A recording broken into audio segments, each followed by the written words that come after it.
Hello YouTube creators and subscribers, I just wanted to thank you all for tuning into my channel. Today we're going to be going through the Deep Web, episode 8, so let's begin. The first website of the week is called BitApply. Seems to be a name sort of merging the word multiply and Bitcoin. At the same time, I'm thinking that this is a website focusing on multiplying your Bitcoin's worth. So let's check them out. About BitApply is a service that allows you to multiply your Bitcoins. BitApply takes advantage of malleability issues in the Bitcoin transaction system in order to multiply your Bitcoins. Sometimes the output varies, but there is always an increasing on the initial amount. For a 5% fee on the final amount of Bitcoins, BitApply will multiply your Bitcoins for you.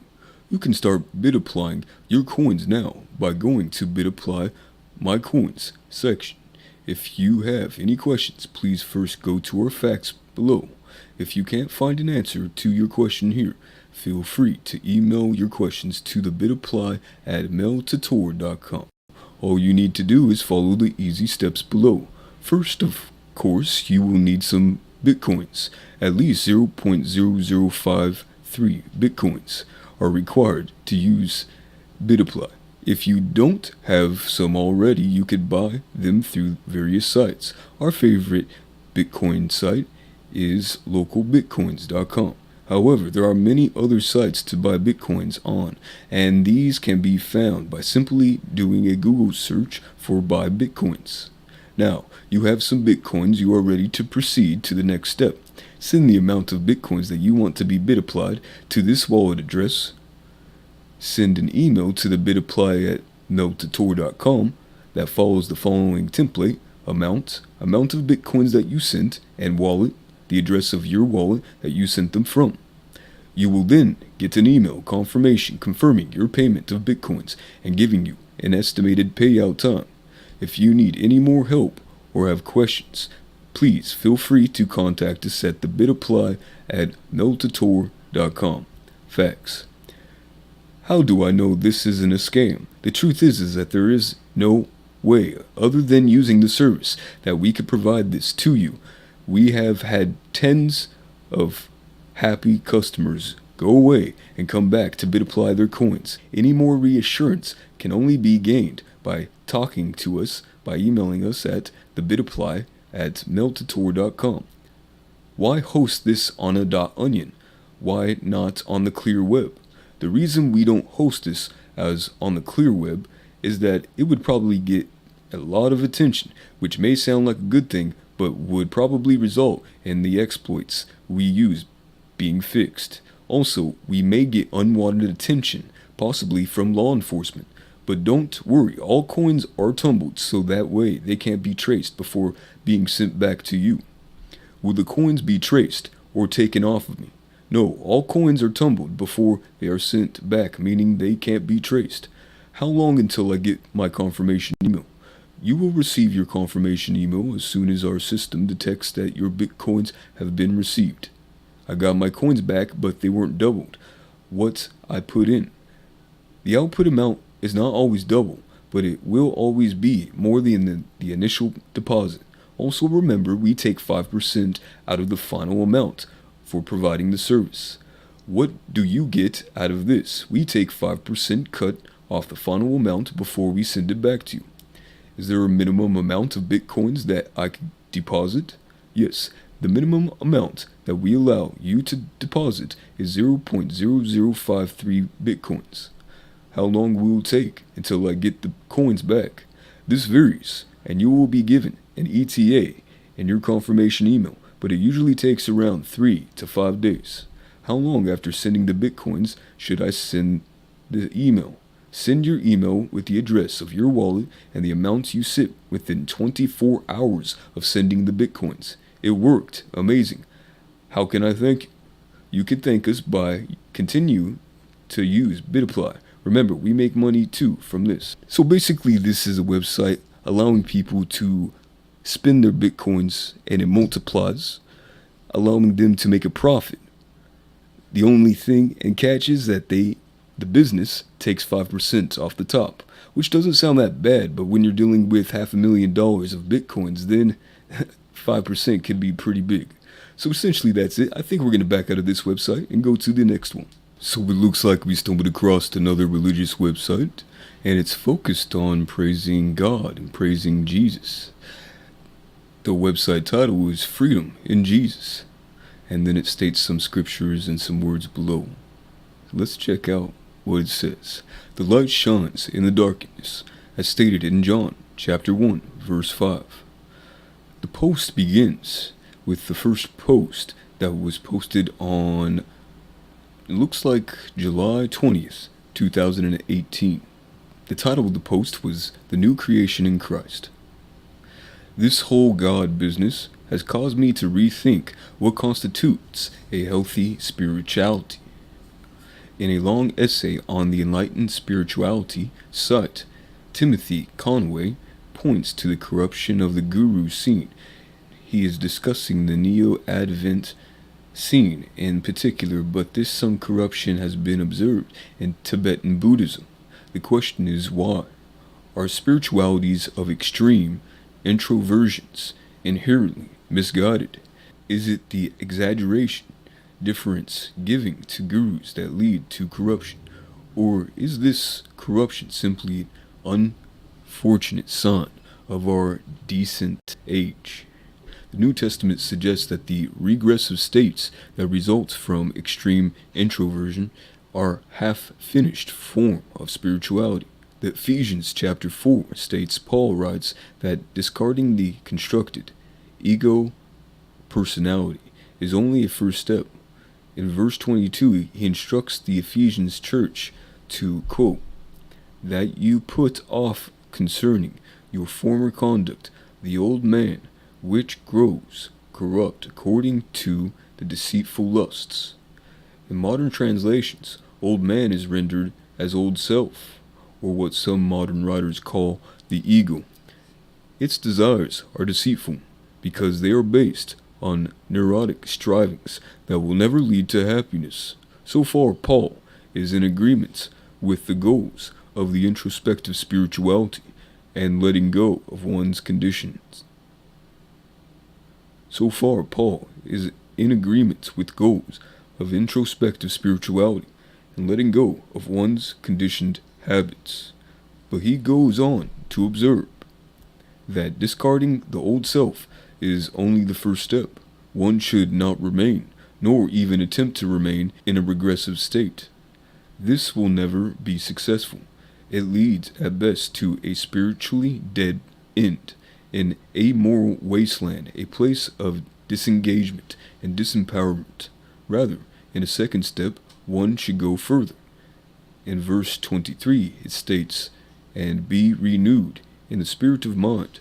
This renewal of mind, in other words, a new way of seeing and thinking, leads to the emergence of new self, a new man. It's stated in 24, and that you put on the new man, which was created according to God, in truth, righteousness, and holiness. This new man, or new self, is not simply a reformed version of the old self. It is something completely new.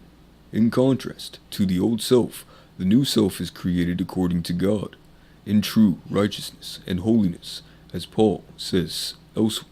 If anyone is in Christ, he is a new creation. 2 Corinthians chapter 5, verse 17. The formation of the new self begins with born-again experience. This is an introduction in John chapter 3, where we read about a leading Pharisee named Nicodemus. There was a man of the Pharisees named Nicodemus, a ruler of the Jews. It seems that Nicodemus did not want to know that he was a follower of Jesus, since he would approach Jesus after dark. This man came to Jesus by night and said to him, Rabbi, we know that you are a teacher, come from God, for no one can do these signs that you do unless God is with him. It is Jesus' response that introduces the expression, born again. Jesus answered and said, Mostly assured, I say to you, unless one is born again, he cannot see the kingdom. Nicodemus takes Jesus' statement far too literally. Nicodemus said to him, "How can a man be born when he is old? Can he enter a second time into his mother's womb and be born?" To be fair, Nicodemus, the Greek, another, could mean again or from, above. Jesus' reply incorporates both senses. One is born again and born from above. Jesus' answer, "Most assuredly, I say to you, unless one is born of water and the Spirit, he cannot enter the kingdom. That which is born of the flesh is flesh, and that which is born of the Spirit is spirit. Do not marvel that I said to you, you must be born again." The idea of psychologically born again is compatible with the model present in Michael Washburn's The Ego and the Dynamic Ground. In a newborn infant, the ego is immersed in the dynamic ground of consciousness. The ego has only the vaguest sense of its own separateness. As the human being develops, repression drives back the ego's awareness of each connection of the dynamic ground and builds its illusion of independence. In a crisis in life, repression collapses, and the ego is temporarily re-immersed in the ground of its being. The ego then re-emerges in the movement that constitutes a psychological rebirth. The difference is that the new ego is aware of its connection with the ground of consciousness, in contrast to the old ego self as an autonomous and separate monarch. The new ego sees itself as the subject or servant of consciousness as a whole. Bernadette Roberts also recognizes what she calls as critical turning points at the end of the inward journey. The unitive state is as far as we can know and go with the inward journey. Once we come to the unitive state, the inward movement comes to an end. It is over, finished. After reaching the center, we could only turn around. New creation in Christ. We are left with what I call empty house syndrome. This is named after a teaching of Jesus, stated in Matthew chapter 12. Jesus is speaking to the scribes and Pharisees, who he characterized as an evil and adulterous generation, stated in verse 39. He explains what they are like, using the metaphor of an empty house.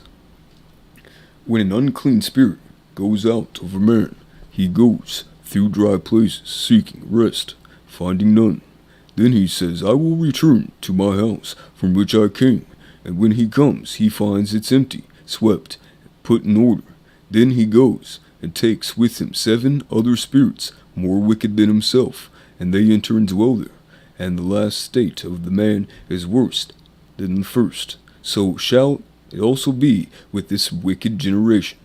Matthew Henry's commentary explains the empty house by saying that although Jesus' audience had extricated themselves from the idol worship of surrounding nations, they have not cultivated a positive replacement. In particular, they had failed to recognize the Christ in their midst, as stated in verse 41 through 42. In consequence of this vacuum, they became like an empty house, easy targets for demonic possessions. The same thing applies to those who empty themselves of conditioning but fail to replace it with anything positive. They are like empty houses, with no reference point outside of their own minds. The author of the Enlightened Myth website puts it like this: this total acceptance of own nature also has a dark side. All becomes permissible. Absolutely nothing is out of bounds. So essentially, this post explains a very deep concept of Jesus's capability to teach people the connection between ego and disconnect with that ego to realize that they are one with God. Essentially, this is a very important and educational website that could really develop some good spirituality and good characteristic and skills. So I recommend that if anybody wants to check out this website, and you could comment in the area below, and I'll be sure to post the onion. So I think that's it. We're going to back out and go to the next website. Alright, ladies and gentlemen, this website may be mysterious enough for me to actually click through what this says. It's very plain, as you can see. It's just a green background. you have something at the top that says anonymous is the best because, and then there's dots, dots, and then you just have to click here. Let's go ahead and look at the source code first to see what it's all about. And it looks like they have some kind of data set within the website right here. There's some other script, it looks like. Then there's some other information right here that may be a background to the actual website. Oh, it's some code, same code, just more in depth. Now, itself is a very plain website, so let's go ahead and progress forward to see what it's all about. It says, welcome to the world of, or else. Click here. Ah, no. What the hell is this website? And then it says, go ahead and try at the top. But it's, what the hell? I think this is one of those videos that actually came across Some Ordinary Gamers Deep Web episodes speaking about a video. And this video was basically a gentleman with a mask spinning around in a room. And it was supposedly a minute long or 3 minutes long. I do believe it's on YouTube, and that's just a screenshot of that film.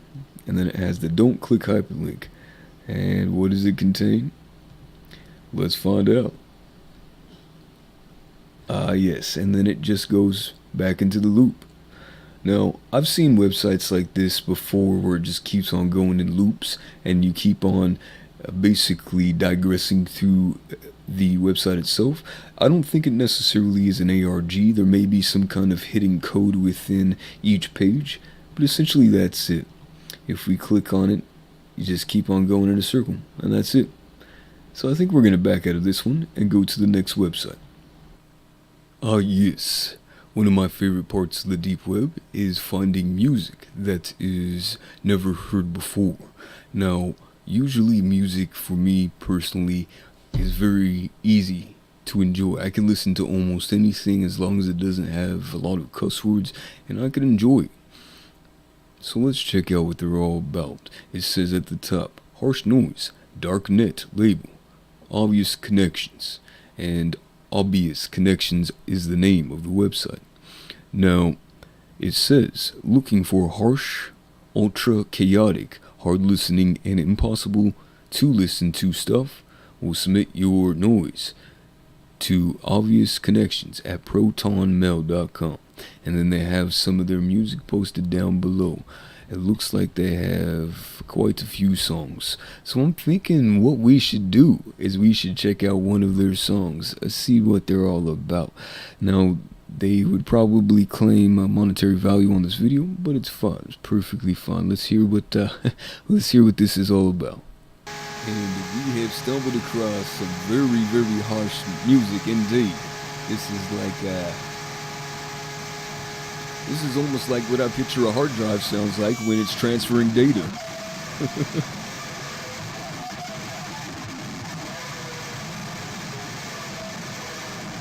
And there's 30 minutes of this.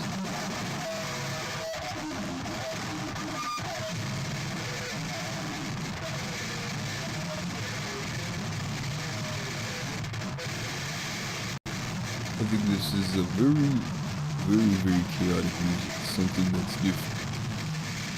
Essentially, that's it. That song is pretty interesting. Actually, this is an album and it consists of 2 tracks. And essentially, they allow you to download the music right here, which is pretty interesting, allowing people to download the music. Now, let's check out this bottom one right here and see what this one's all about as well. This is just one song. 30 minutes long, and it's very harsh. This is probably like the first one that he released.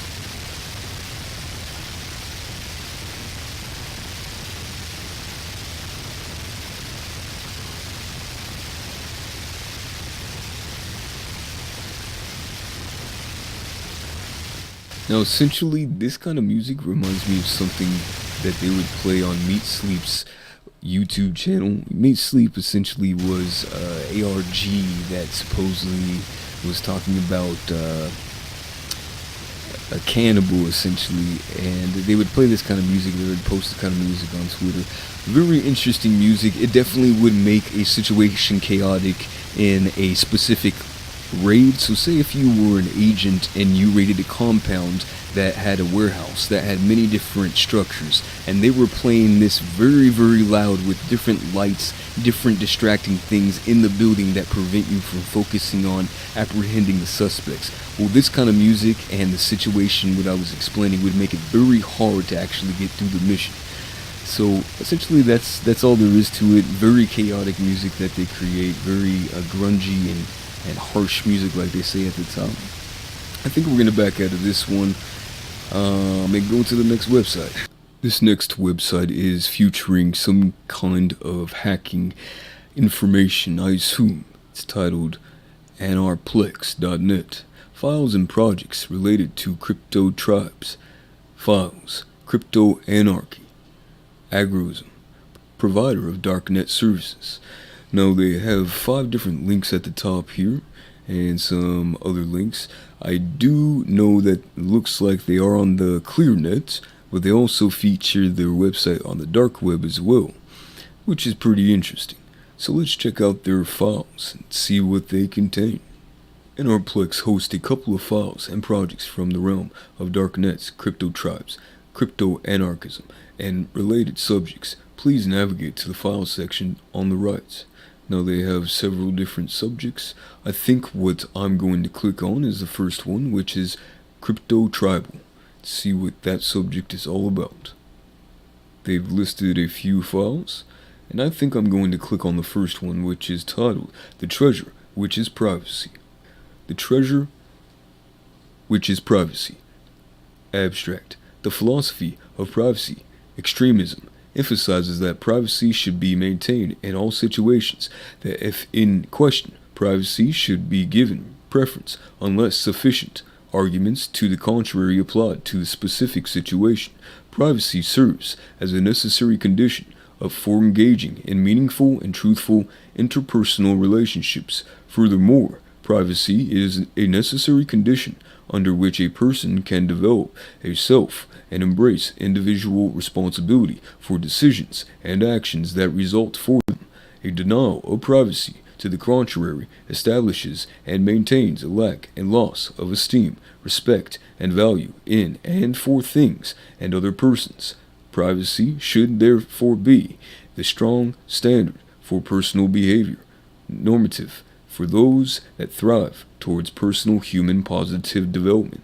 The treasures which is privacy. The first response to someone who makes an effort to protect his privacy is often, "I have nothing to hide because I have nothing to fear," usually accompanied by an expression of righteousness, pride, or the blissful presentation of carelessness. As with most routine responses that have become maxims of contemporary society and proverbs uttered in reply to trigger words, this statement is more informative about the speaker than of the addressee or subject of decision. More often than not, its underlying meaning should be rephrased to read, "I am uneasy, maybe even afraid, around people that hide something."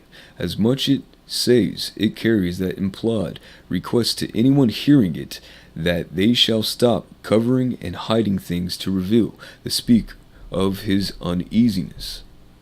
But even when taken at face value, above sentence communicates that it is the lack of fear that is the speaker's justification for not protecting his privacy, apart from the simple rejection of the statement as being false in the light of existing and relevant threats, and the reference to blissfulness of ignorance. It is the exclusiveness of fear as the proposed reason for privacy that warrants consideration. The reference to fear is this context should first be understood as an instrument of rhetorics, instead of an adequate choice of words in a balanced and clear-headed reasoning. Fears refers to the emotional response to existential danger, and it applies that lack of loss of courage to confront The danger. The sentence under analysis should thus be rephrased to read, "You hide things because you lack courage in the presence of an imagined existential threat." It is therefore a double accusation of both cowardice and delusion. Again, it is not the focus of this analysis to show that protection of privacy and admitting to doing so requires a bit more courage than to repeat common proverbs, or that certain dangers exist that can be effectively answered by privacy. Nor does it need emphasis that those who protect the privacy of others often do so in the face of opponents that go a long way to ruin the names, property, freedom, and sometimes even health and life of those courageous guards of privacy.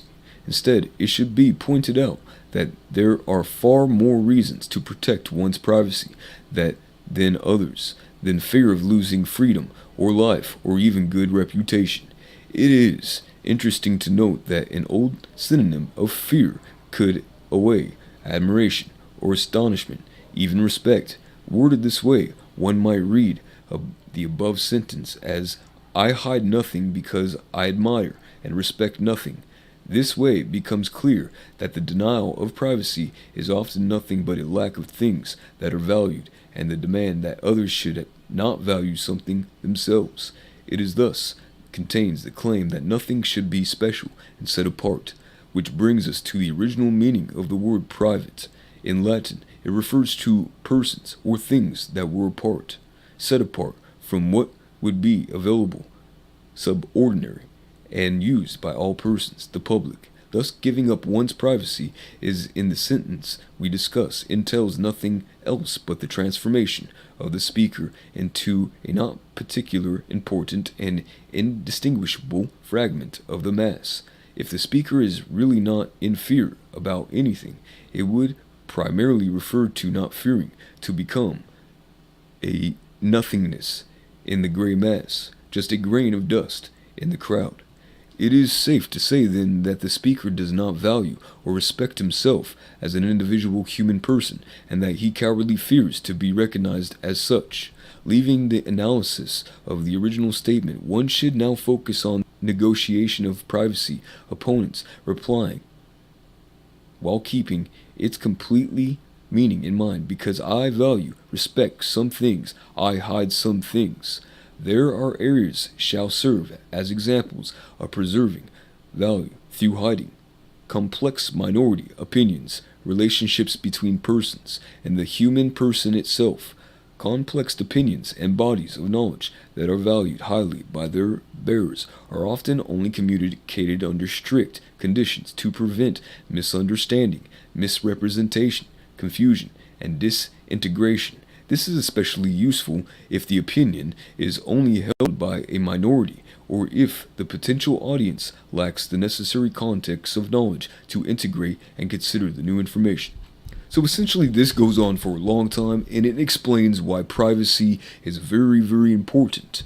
For those who say that privacy is not important, well, if you want the whole world or everybody to know that what time you ate and what time you went to the restroom, then that would be basically a lack of privacy. So you do truly want privacy as a human being, and as a society, privacy will be always protected under the constitutional rights by using the people as the way to enforce the constitutional rights that they have in the United States. At least that's how we have it in the United States. I don't know about elsewhere in other countries. I know some are more strict or different, but essentially here we live in a place where the Constitution allows people to have the freedom of privacy. So essentially that's it. This is the website that they have. They're part of crypto tribes, so essentially in encrypting things, keeping themselves private by encrypting messages, allows them to further their agenda, their capability to keep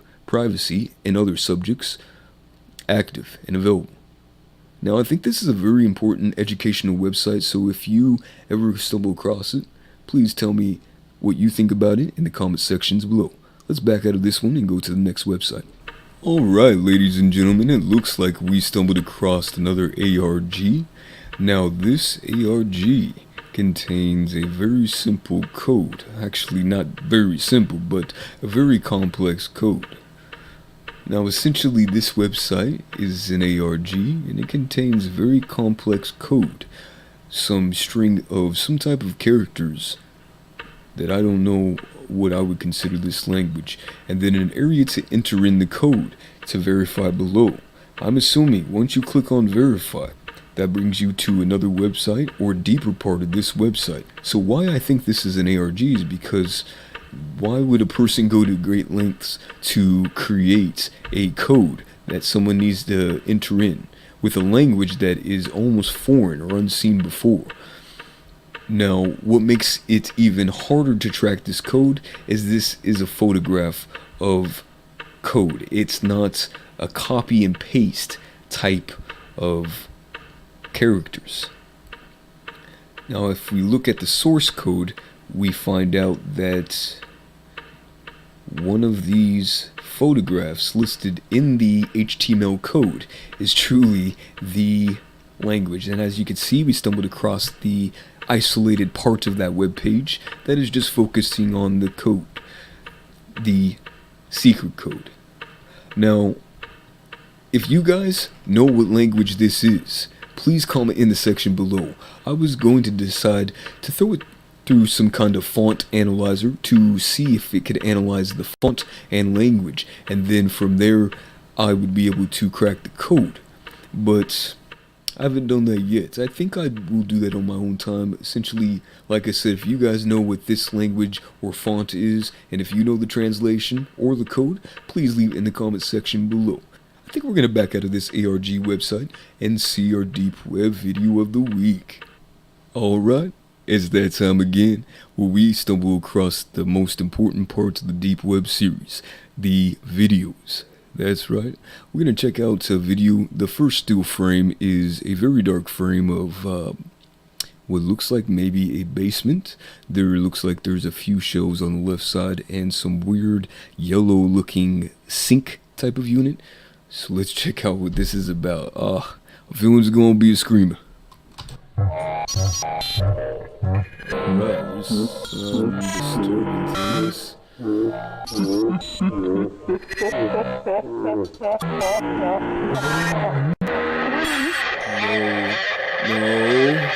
Oh my goodness.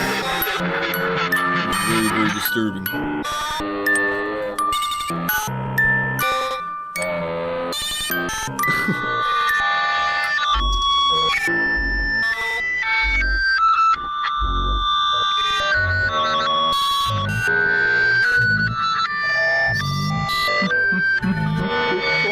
What is going on with this one? Oh my goodness. What the hell? That was very, very, very disturbing. Very scary. That was something that I don't even know what to say. There was no hidden message, just laughing as you heard. Some effects, a bunch of effects. They probably did it with Adobe After Effects or something like that. Oh, that was weird. I think we're going to check it out one more time and see if there's a hidden message, but essentially it's just a creepy art project and maybe composed or part of a deep web ARG series. Not really, I don't really think that it is a real, connected crime or criminal, but I think it's something that is pretty edgy, borderline, artistic. So let's check it out one more time, see what it's all about.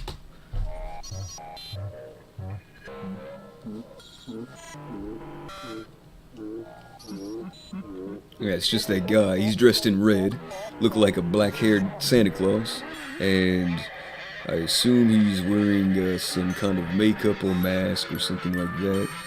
Looks like this person is holding their mask or their head and just doing weird movements. The camera's also tilted. It wasn't actually positioned in a fashion, or the scene was rotated, and it's not necessarily in a fashion that was normal. And then you have some guy just poking his head in a window in the back of the shot, and then you have a focus up on what looks like a mask, and that's it. Pretty edgy. I don't know if it's connected to some kind of crime. I don't know if it's in a deep web ARG project. To tell you the truth, when I stumble across these videos, I usually think that they're somewhat fake, somewhat real. You know, only the viewer, I guess, could decide. So essentially that is it. We're going to back out of this deep web video and go to the next website. Alright, it looks like we stumbled across the website that focuses on a blog. Now there's various posts all the way dating back from 2013. Now, in 2013, it looks like the website was most active. They posted only 2 things in 2014 and then 1 thing in 2018. So I think we're going to check out the first post. And actually, before that, we're going to read what they're all about. It says, "Hi. This is a web page about things I want to write about. I write it, so I'm fairly sure it's stuff I want to write about. If not, then that's an accident and you shouldn't read it. Here's a list of things I wanted to write." And the first one is titled Onion, which was released on January 12th, Friday, 2018. States, "Onion. I moved to an onion. This onion looks like the web, but smells different. You need a special pillar to get here, but if you're here, then you already have the pillar. It's not like a real onion, so you can't taste it. There are other onions besides this onion. You can cook onions using directions, but some of those directions are bad. I'm an okay cook too, but I don't know how to cook all those onions. I just know this one because I cooked it. I'm not actually eating anything now. Eating is weird. You put food in your mouth and it turns into a sludge before going down to your stomach, where it turns to more sludge, and then it comes out as even more sludge. We're mostly sludge. Today, I thought about onions." That's a very awkward poem. Now we're going to check out Snow, which was posted on January 23rd, 2015, on Saturday. Snow. Snow is water that falls out of the sky. Except, it's not like rain. It's a colder rain that feels lighter up to a point. It's water, shaped in a funny way because of the cold. Snow is light and heavy and cold. Snow doesn't fall out of the sky, but from clouds. Why do we say things fall out of the sky? The sky goes on forever, so if anything falls outside, it falls from the sky. There's air, birds, snow, clouds, space, and it's all part of the sky. Although space falling out of the sky would be weird. The sky is weird. I love the snow because it's my favorite kind of water. I couldn't make people out of rain, but I can make people out of snow. I can make also snow at a home, so my home is kind of a sky. Some people get scared of the snow. Some people hate the snow. People who don't like the snow usually have to drive in it, and sometimes the funny shape of the cold water gets in the way. Driving is going fast in a metal and plastic box while getting angry at people in their metal and plastic boxes. People have a hard time driving without getting mad at something. Driving is weird. Today, I thought about snow. So essentially, this is a blog. It goes on with different subjects. They have very ironic, somewhat, I think, humorous poems that they've written. And I think it's a cool website. Let's read one more poem that they have, and then we'll check out the next one. The sky. We keep calling it the sky because it's the same thing. I keep seeing it everywhere I go. I mean, everywhere I could see the sky. I can't see the sky from inside my bathroom because it doesn't have a window. Windows are important, as are bathrooms. Instead of access to the sky, my bathroom has a fan that vents moisture and poo smells to the sky. You shouldn't have bathed where you know. And is weird. I think it is also only one sky because our atmosphere is shared since we are all on the same planet. Or at least I hope we are. But why do I say the sky is gray when it isn't some place like Florida? Unless it's gray there too. I keep forgetting whether it's gray or gray. That's a gray area. Or maybe it should be called a sky because it's no different from place to place. but then it becomes like a tall wallpaper that changes from room to room in the same house. Some rooms are cloudy, some are gray, some are gray, but it's still the same house, and the wallpaper is made of the same things. The sky doesn't have walls like rooms do, but there are places that you can't go because the sky is bad for you, like very strong wind and bad people. Strong wind and bad people are bad for the walls too. Today, I thought about the sky. So essentially that's it. I think their poems are pretty cool, pretty actually intelligent. How they're written are very smoothly, and they pull off the sort of ironic kind of like I'm over it statement. If you stumble across this website, I guarantee that you might want to read all of the different posts because I think I found them funny, and you probably would too. So we're going to back out of this one and go to the next website. So it looks like we stumbled across a website that's called Sappa Files, and it speaks about a specific subject. Let's read what they're all about. The South African Press Association, SAPA, for years was the cornerstone of broad news coverage in South Africa. No single news organization could afford the number of journalists required to cover our broad country, and the elegant solution of pooling resources meant that SAPA became the record keeper of South Africa's history. On March 21st, 2015, SAPA closed down, no longer having support for its funding as an organization. Themselves were under pressure. In an increasingly hostile business environment, SAPA was deemed unsustainable. Its assets were sold off to a specific investment company, including the SAPA archives. We are concerned about the archives of SAPA, essentially in a historic record of some of South Africa's greatest and smallest monuments being unbelievable to the media. Going further, we believe that such a valuable resource should be available publicly, not just in the media. We are concerned particularly with the holding company owning its history, since this organization has provided to be hostile to the free press, and its own distinct business and political interests have clashed with the free media. This is why we bring up Sappa Files. We believe that knowledge should be free, and that this particular archive is a nationally important trove of historic and monumental things that belong to the public domain. We need your help. Unfortunately, we don't have anywhere near a complete archive. In the crazy few days before Sappa closed, we frantically scraped their websites, which was not the fastest thing in the world. We even made it fall over a few times. Of the digital archive, we retrieved half of the 4 million articles. This searchable archive contains 1,884,042 documents. Currently indexed, we have most of the articles up until 2017 and most of 2015. If you have more complete sets, please consider sharing it with us so we can include this in our archive. The online archives also stretch back as far as 1998. If you are older, digitized Sappa content and you have it, please let us know. I've spotted a problem. Sappa is not easy to scrape, and some of the articles are missing headlines, and since there are so many of them, converting the HTML into something usable is a big task. Please don't send us reports of problems with single articles right now.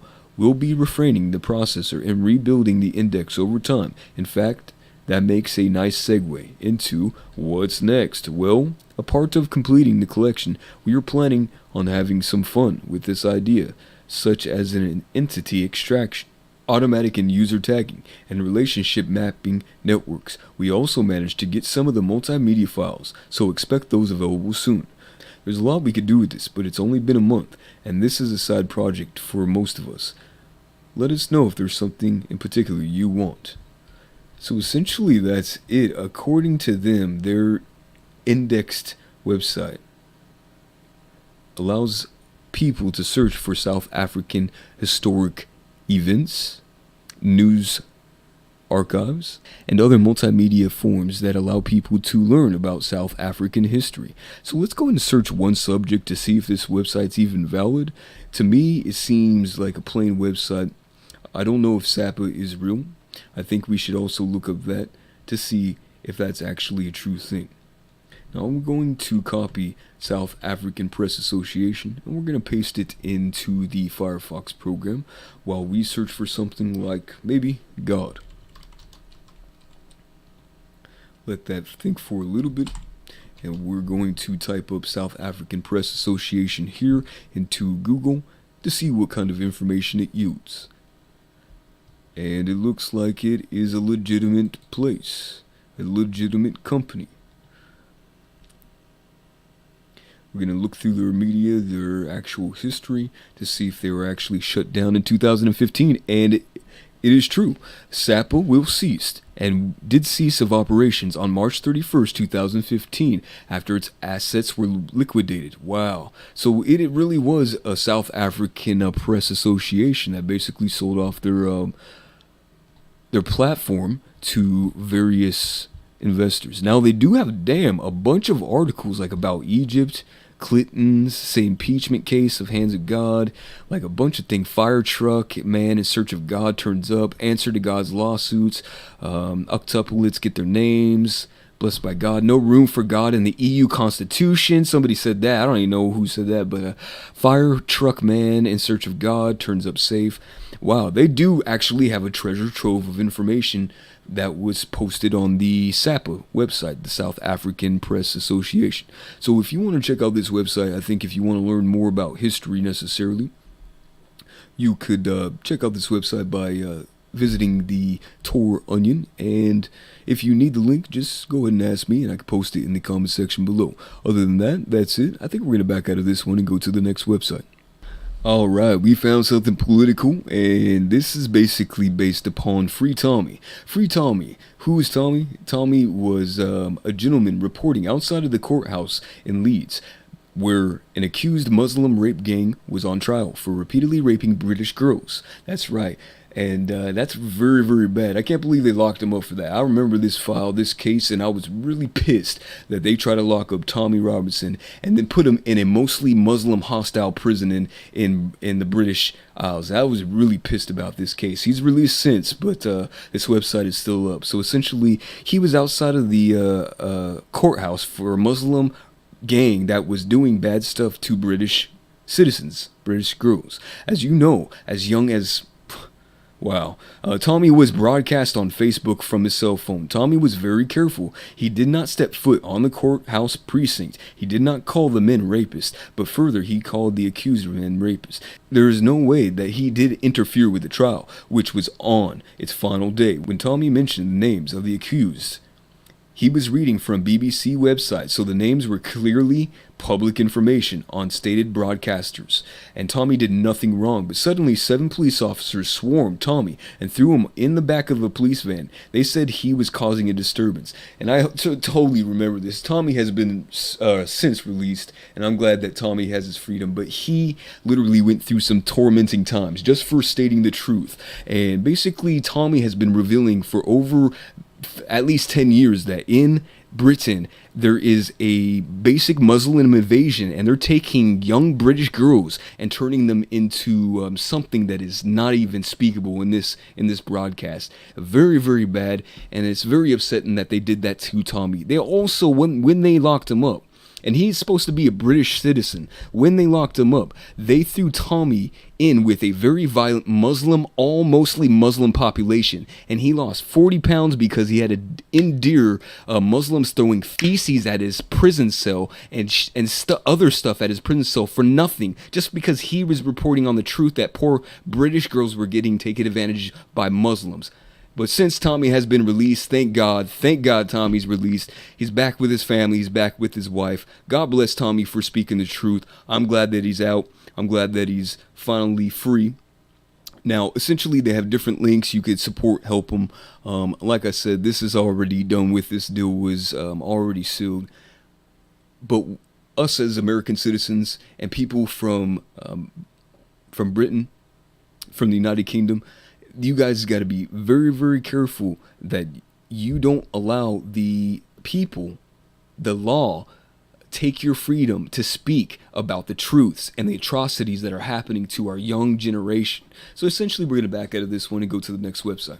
What did we stumble across here? It says the exchange of information. They have a few links at the top.